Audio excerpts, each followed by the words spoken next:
I had just given birth to my second child, Jack, and it was finally the day I got to go home from the hospital. I dressed Jack in a vibrant blue baby outfit that was given to us by my mother-in-law, Catherine. She had kept it safe all these years. It was the same outfit my husband wore when he was born. She brought it over while I was in the hospital, saying she wanted her beloved grandson to wear the same clothes her dear son had worn. As I carried Jack into our home and opened our front door, I heard the sound of little feet running down the hallway. Mom! Jack! Welcome home. Jack, I'm your big sister. My daughter, Emily, came rushing towards us with a beaming smile. I bent down a bit so she could get a better look at Jack in my arms. Emily, I'm sorry you had to be alone for a bit. This is your little brother, Jack. I'm going to put him to bed because he's tired. After I placed Jack in the crib and turned around, I noticed Emily was trembling. Was she that excited? I guess she really understood what it meant to be a big sister now. As I started to walk towards Emily to give her a hug, she suddenly shouted, Burn it right now. I was left in shock, unable to comprehend what was happening. Hurry up and burn it. I don't like it. Emily cried out, pointing at Jack, while tears streamed down her face. Burn it. This is your brother. I don't like it. Hurry up. I was so taken aback that I could only stand there in disbelief. But a few days later, a series of terrifying and unexplainable events began to unfold that would drain the blood from my face. My name is Michelle. I married Greg, who is 5 years older than me, a long time ago, and we've had a happy life together. Greg was raised as the only child of his parents, and his mother, Catherine, took great care of him. Because of that, he's always been a loving and supportive husband to me. I also have 2 more people who are very dear to me. Mom, I'm home. Welcome back, Emily. Yeah. Jack, I'm back. Mom, can I touch your tummy? I nodded, and her face lit up with joy. As she gently placed her hand on my belly, her smile grew even brighter, filling my heart with happiness. Jack, it's your big sister here. I wonder when we'll finally meet. Just a little longer. Really? I can't wait. Oh, Mom, he just moved. Do you think Jack is excited to meet me? This spring, my daughter Emily started elementary school. And next week, my son Jack is due to be born. Emily is so curious about her soon-to-arrive little brother that she touches my belly the moment she gets home from school. The way she touches it, as if it were the most precious thing in the world, always makes me smile with joy. Even when I couldn't move around much due to my pregnancy, Emily was always eager to help out, and it's been such a blessing. She's a sensitive child, but very understanding, so I'm sure she'll be a great big sister who guides her little brother with kindness. Although she's a bit of a scaredy cat, I believe she'll grow stronger and braver once she has a little brother to look after. I'm excited to see how the 2 of them will bond as siblings. Mom, Grandma's coming. Really? Grandma isn't coming today. No, she's coming soon. Sometimes Emily says strange things. She has a knack for predicting what's about to happen or avoiding places she feels are unsafe, like an empty park she once refused to enter, saying there was a bad person there. It's odd how often her instincts are right. Children's intuition is truly a mystery. As I was chatting with Emily about her day at school, I suddenly heard our front door open. Michelle, I'm here again today. Called out my mother-in-law, Catherine. I was taken aback, realizing that Emily's prediction had been spot on. Ever since I told her I was pregnant with Jack, Catherine's visits have become more frequent under the pretext of helping out. Honestly, it's a bit stressful, but I keep quiet because complaining would just lead to unnecessary drama, like her suggesting we get a divorce. Oh, not even a welcome at the door? You're so cold. Emily, go upstairs. Don't come down until I say it's okay. Mom, I'm scared. It's all right, Emily. I'm here with you. There are plenty of dolls upstairs. Now, go on. Ignoring the voice from the entryway, I watched as Emily climbed the stairs. Once she was safely upstairs, I dragged my heavy body towards the front door. Welcome, Catherine. Oh, Michelle, you took your time. I'm sorry, but I'm close to giving birth and having a hard time moving. So what brings you here today? Oh, right. I wanted to give you this today. A custom-made towel with Jack's name on it. And this one is his toy. Catherine said this as she started pulling out items one after another from the large paper bag she was holding. The once tidy living room floor was quickly covered. Well, I really appreciate you getting these things, but we already have plenty of toys that Emily used. So we're good. What? You plan on letting my precious grandson use hand-me-downs? Wait, hand-me-downs. And why is this only for Jack? You didn't seem to care at all when it was for Emily. Oh no, I did give something for Emily too, remember? A cash gift at her birth. That's not what I mean.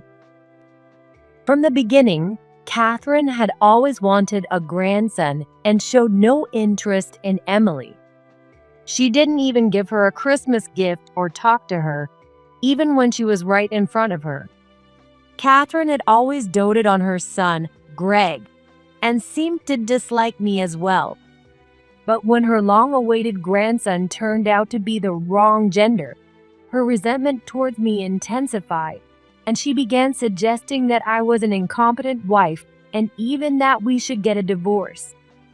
However, the moment she found out that our next child would be a boy, her attitude changed dramatically. Although her harassment of me continued, she started buying all sorts of things for Jack. But it was always just for Jack, never for Emily. That's why I always tell Emily to go play upstairs so she doesn't get hurt. So, your due date is soon, right? Yes, it's supposed to be next week. Hurry up and have him, will you? I'm sure little Jack is eager to meet his grandma. Without warning, Catherine suddenly reached out and touched my belly. The way she touched it and what she said made me feel incredibly uneasy. I thought it would be better to tell Bob, her husband, and ask him to stop her from coming over. Bob was already retired and usually stayed home. He's a gentleman and generally tries to avoid conflict, so he probably doesn't say anything about where Catherine goes. Bob is fond of Emily and even gives her some money secretly, so I'm sure he would help. With my due date approaching, I didn't want to move around much or get stressed from talking to Catherine. As I sat there, half listening to Catherine's endless complaints, I found myself zoning out. And then, a few days later, as I was resting like usual, I was suddenly hit with a sharp pain in my abdomen. My labor had started. I couldn't help but let out a small groan, and Emily immediately rushed over, worried. Mom, are you okay? I reassured her by patting her head and then quickly called my mom. Soon after, Greg, who had taken time off work in anticipation of the birth, took me straight to the hospital. Since this was my second child, there was no panic, and I safely delivered the baby. A few hours later, I was holding that tiny life in my arms. "Hello, Jack. It's Mommy. Nice to meet you." It's Daddy. You'll get to meet your big sister soon. Newborn Jack was crying energetically in my arms. I gently stroked his small body, silently wishing that he would walk a happy path in life from here on out. A few days passed, and my body had mostly recovered when Catherine and Bob came to visit. Oh, Jack, how adorable. Our first grandson. Catherine exclaimed loudly as soon as she entered, immediately reaching over to stroke the head of the sleeping Jack beside me. Catherine, I'm sorry. I know you're excited, but he just fell asleep, so if you could be careful not to wake him." That's right. Congratulations, Michelle, on the birth. Are you feeling okay? Yes, I'm feeling great, especially since this is my second time. Oh, Bob, please don't compare this birth with Emily's. Jack is the heir of our family. That's not a nice thing to say. Sorry, Michelle. It's okay. I'm used to it. I felt a twinge of irritation at Catherine's belittling remark about Emily, but seeing Bob's apologetic expression, I held back my anger. Greg also gave a wry smile. Michelle, taking care of a newborn by yourself must be tough. Don't you think it would be easier if we all lived together? I'm not by myself. I help out with the housework and childcare, so there's no need to worry, Mom. But Besides, if we moved in, you'd just end up making Michelle do all the work instead of helping, right? I wouldn't do that. Right, Michelle? Well, yes. I could never say, "It's always like this," out loud. This wasn't the first time Catherine had suggested we live together. Every time I made a mistake, she would express her doubts about me as a wife, but Greg, knowing about her treatment of me, had always refused. Yet, she never gave up, constantly making the same suggestion, though our stance on the matter never changed. I couldn't stand the idea of living together, enduring her constant snide remarks towards both me and Emily every day. Oh, right. You came to give us something today, didn't you? That's right. I almost forgot. I wanted to give you this. Suddenly remembering, thanks to Bob's reminder, Catherine hastily pulled something out of the paper bag she was holding. It was a blue baby dress. The color was bright, but the design made it clear that it was quite old. This is the outfit I dressed Greg in when he was born. I really want little Jack to wear it too. Oh, I think I've seen it in my picture before. I can't believe you kept it all this time. Of course. It was a gift for my precious Greg. I made sure to keep it safe. But is it okay to give something like that away? Of course, he's my precious grandson. I couldn't help but feel a little resentment toward Catherine, remembering how nothing was prepared when I had Emily. But the baby dress was in perfect condition, clearly showing how much care went into preserving it. She must have raised Greg with pure love. Feeling that, I decided to accept the baby dress. Make sure you dress him in this when you leave the hospital. You have to, okay? Oh yes, I understand. Thank you. I was a bit puzzled by Catherine's mysterious insistence, but I decided to go along with it to avoid any trouble. Once I agreed, she nodded with satisfaction and left. Here's something for little Emily. In a hurry, Bob placed some snacks on the table and went after Catherine. They're like a whirlwind. I'm sorry about that, Michelle. My parents can be a bit much. No, it's okay. I was just surprised. I didn't know Catherine was the type to keep things like that. My mom's kept all my clothes and even my awards, even though I've told her she could throw them away.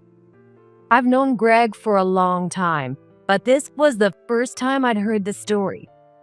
It's heartwarming to think of parents who cherish their children's keepsakes like that. I'll make sure to keep Emily and Jack's things too. One day, when they start their own families, I want to pass these memories on to them. Until then, I'll pour all my love into them. I don't want to become the kind of parent who can't let go. Well, I should head home now. Emily must be missing me. I'll give her these snacks. Just a little longer until you're discharged, so take it easy, okay? With that, Greg left the hospital room. Talking with people is really fun, but it does tire me out a bit after giving birth. Looking down at Jack, who was still asleep in my arms, I felt a renewed sense of happiness and slowly closed my eyes. On the day of discharge, just as Catherine had asked, I dressed Jack in the baby dress she had given us before leaving the hospital. When we got home, I opened the front door and immediately heard the sound of little feet running down the hallway. Mom! Jack! Welcome back. Jack, I'm your big sister. Emily came rushing over with a big smile. I leaned forward a bit to make it easier for her to see Jack in my arms, and she suddenly stopped in her tracks. Emily, I'm sorry we made you feel lonely. This is your little brother, Jack. As soon as I said that, Emily started trembling. Was she so happy that she was shaking? She must be really feeling what it means to be a big sister now. I took her hand, gently guiding it towards Jack, but Emily pulled her hand away and screamed. Burn it right now. I stood there stunned, not understanding what had just happened. Emily pointed at Jack and started crying. Hurry up and burn it. I don't like it. Burn it, but this is your little brother. Not Jack. That dress. I don't like it. It seemed that she was upset about the blue baby dress Jack was wearing. Greg quickly patted Emily on the back to calm her down and changed Jack into regular baby clothes. But Emily still wouldn't calm down. She kept her distance from the dress, trembling in fear, and begged us to burn it. Why do you want to burn it so badly? This is a special dress that Grandma gave us. Because Jack will be taken away. Tears streaming down her face, Emily cried out, refusing to be consoled. Taken away? By who? For what? My mind was spinning with confusion. Emily, let's calm down. Mom and Dad believe what you're saying. So, can you tell us why you feel that way?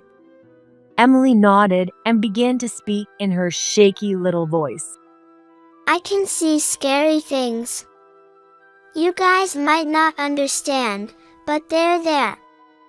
There's a scary-looking grandma attached to that dress. I didn't know what she meant by scary things, but it was clear Emily was sensing something that we couldn't see. It's true, she had always been able to predict when Catherine was coming over, and there have been other strange moments, like when she'd suddenly get scared during a walk and cling to us. You know, when I was a kid, I was really sensitive to spirits too. I used to be scared of all sorts of things. Maybe Emily's the same way. You mean she has some kind of sixth sense? Maybe. Let's just throw it out tomorrow. We can't risk anything happening to Jack. Greg took the baby dress from me and tossed it into the trash. Even though it was a special outfit, I knew this was the best decision. Right now, calming Emily down and protecting Jack were our top priorities as parents. Afterward, Greg knelt down in front of Emily, who was still trembling, and gently hugged her. As he stroked her head, he spoke softly with a warm expression. Emily, thank you for telling us. When I was little, I could see scary things too, just like you. So you don't have to be scared alone, okay? You can always tell Mom or Dad. Really? Thank you for trying to protect Jack. You're such a great big sister. Hearing that, Emily smiled happily, then fell asleep as if a weight had been lifted off her shoulders. Greg has always had a way of calming people down. His gentle voice makes you feel safe and relaxed. I remember how much I relied on him when I was anxious during my pregnancy. But this time, I can't just sit back and feel reassured. People say that children's intuition is often spot on, so I need to stay vigilant. I hope nothing happens. I'll stay home as much as I can, but be careful just in case. Call me right away if anything happens. I will. Michelle, you must be exhausted. I'll watch Jack, so go ahead and get some sleep with Emily. Good night. With that, I lay down next to Emily, holding her close for the first time in a while. I prayed that nothing would happen. The next day, as promised, we threw the baby dress out with the trash. I felt a little guilty about Catherine, but there was no guarantee that nothing would happen. Greg assured me that it was for the sake of the family, and if anything came up, he would handle it. She's still here. However, Emily remained uneasy and fidgety. No matter how many times I reassured her, she kept saying she was worried and wouldn't leave Jack's side. Despite this slightly unsettling atmosphere, a few days passed without incident. Goodbye, you two. Have a great day. One morning, after seeing Emily and Greg off, I locked the front door securely and sat down on the sofa. Jack was still sleeping, and I felt the exhaustion of the past few days catch up with me in the quietness of being alone for the first time in a while. Up until now, Greg had been working from home, so we'd been sharing the household chores and childcare duties. But today, he had an important meeting in the morning and had to go to his office. Jack's still asleep. Maybe I'll take a quick nap too. I lay down and closed my eyes. For a moment, Catherine crossed my mind, but she hadn't come over since before I gave birth, and nothing had happened so far, so I figured everything would be fine. With that rather naive thought, I drifted off into sleep. Mom, wake up. Something's wrong. Wake up, quick. In my dream, Emily was urgently pleading with me, and I suddenly woke up. I didn't know what was wrong, but a terrible sense of dread washed over me, and I broke out in a cold sweat. I frantically looked around the room. Nothing seemed out of place. Nothing had been disturbed. Except for one thing. The baby crib was empty. Jack! I threw aside the bedding and checked around the crib, but he was nowhere to be found. Where could he be? A newborn like him couldn't have gotten out of the crib by himself. What could have happened while I was napping? My mind was in a complete panic, unable to piece together what was happening. I grabbed my smartphone, thinking I should call Greg, when I heard a noise from the front door. Rushing over, I found Catherine standing there, holding Jack in her arms. Catherine, what are you doing? This is kidnapping. Catherine flinched at my raised voice, something she wasn't used to hearing from me, and her grip on Jack loosened slightly. I took that chance to push her aside and snatched Jack back from her. What on earth were you thinking? And how did you even get inside? Oh, Michelle, you've got it all wrong. I just thought you might be having a hard time managing alone. So I was just going to take Jack back home with me. That's what we call kidnapping, taking him without permission. I'm calling Greg and Bob right now. Greg's at work, isn't he? And asking Bob to come all the way here. Look, I'll just leave now. You're not going anywhere. They'll be here soon. Catherine muttered something under her breath, but I ignored it, keeping a close watch on her from the living room. Jack was right by my side, and I made sure to keep him as far away from Catherine as possible. I wouldn't let her touch him again. Michelle, Jack, are you okay? Greg rushed in, out of breath, less than 10 minutes later. I was so relieved his office was close to home. Mom, what were you thinking? I've told you already. I did it for all of you. What? Yes, for everyone. Jack would be happier if I raised him, and that way you could live with me again without any worries. Michelle could focus on raising Emily, and Emily would get to spend all her time with her mom.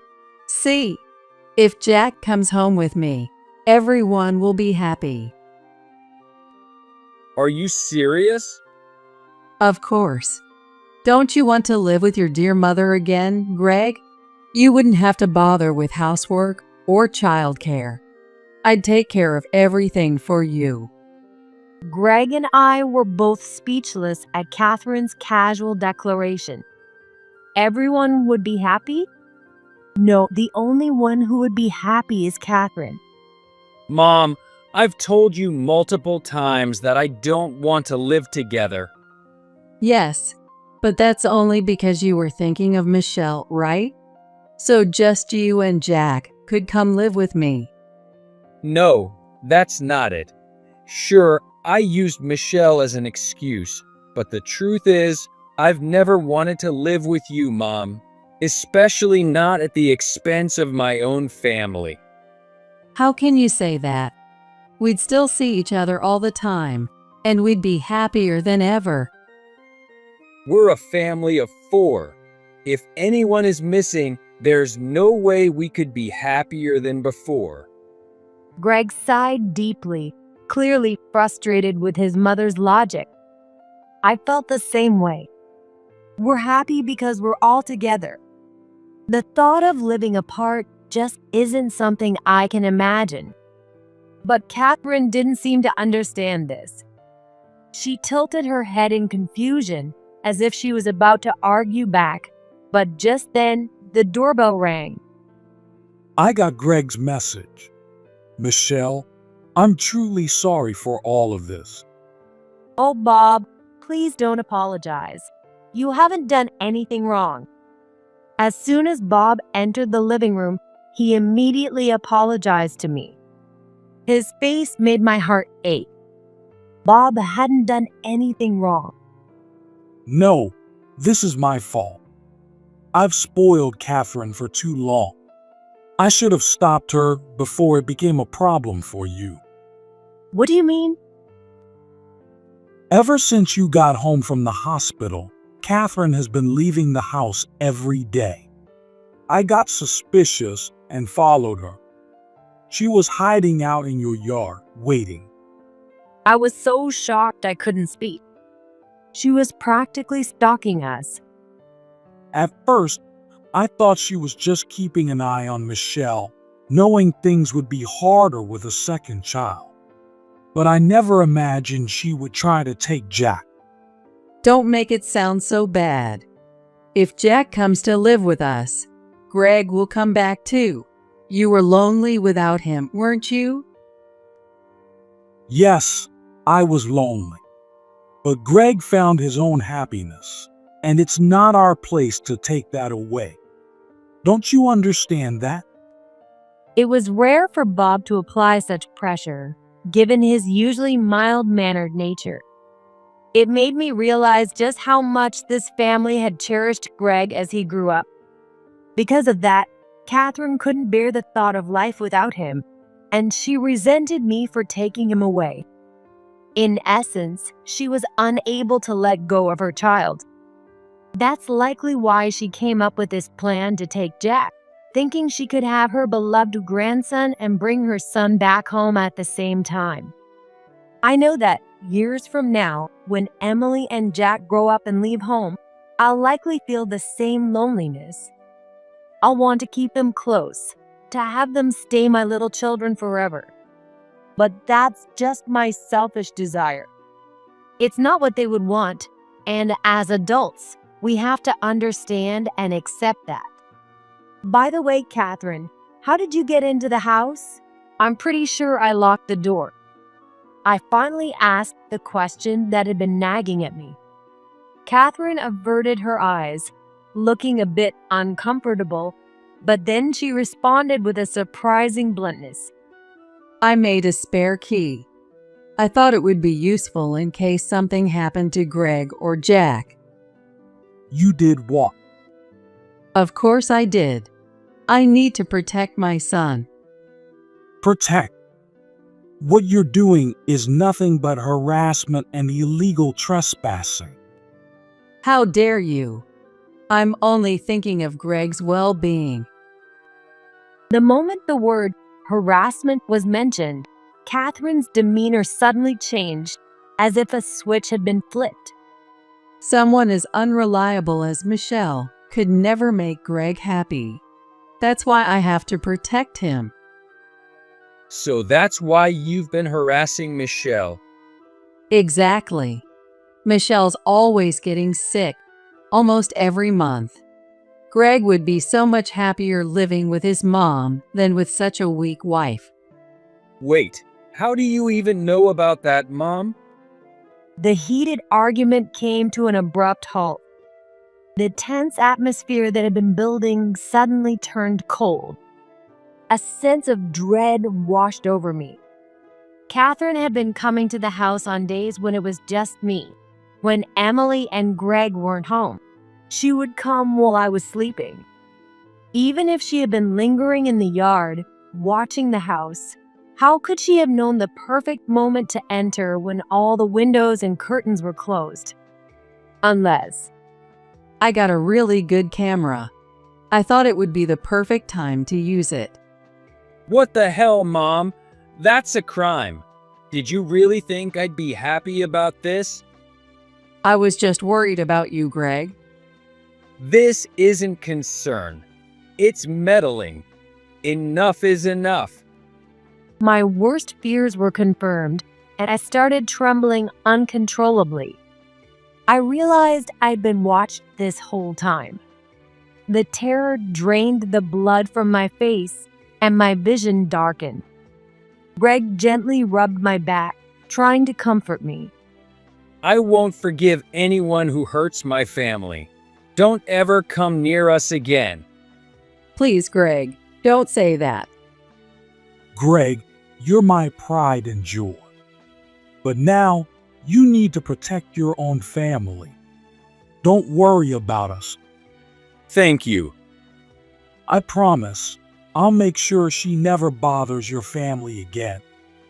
Move. Do whatever you need to do. We'll cover the costs. Yeah, please. Greg agreed with Bob's suggestion. Finally, we wouldn't have to live in fear anymore.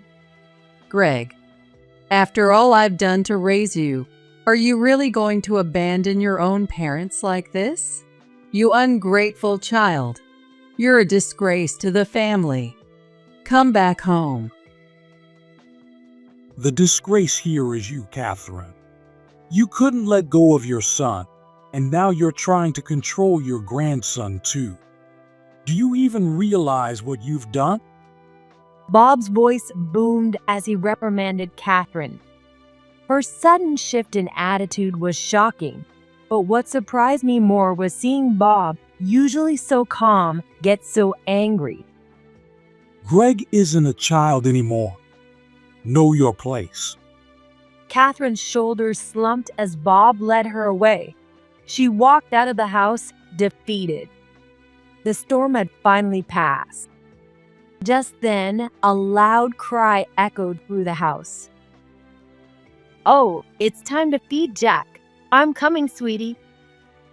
For mothers, there's no such thing as a break. But in a way, that's where happiness lies. Thanks to Bob's support, we successfully moved to a new home. The kids quickly adapted and are growing up strong and happy. I meet with Bob occasionally, without Catherine knowing, and he's always amazed at how fast grandchildren are growing. As for Catherine, she's apparently living a lonely life now, her appearance almost ghost-like after being cut off from her beloved son and grandson. She's apologized to us countless times, but I'm the one who feels grateful. If it weren't for Bob standing up to her and keeping an eye on things, we wouldn't have the peace we have today. Mom, I'm home. Hi, Jack. Welcome back. How was school? It was fun. But I ran all the way because I couldn't wait to see Jack. Make sure you don't hurt yourself. Go wash your hands. Okay. Since that incident, Emily seems to have become less fearful. Perhaps because her sensitivity to spirits has weakened, or maybe because she's embraced her role as a big sister. Whatever the reason, her courage that day is why we have the life we do now. I'm so thankful for her. Suddenly, I felt a soft little hand grasping my fingers. Bah. Wait, Jack, did you just say something? Emily, come here. Jack just spoke. Yes, being a mom keeps me busy. But one day, this busy time will come to an end. When that day comes, I don't want to feel lonely or have any regrets. I'm going to cherish these moments and raise my children with all the love I have. Gently, I squeeze that tiny hand in mine.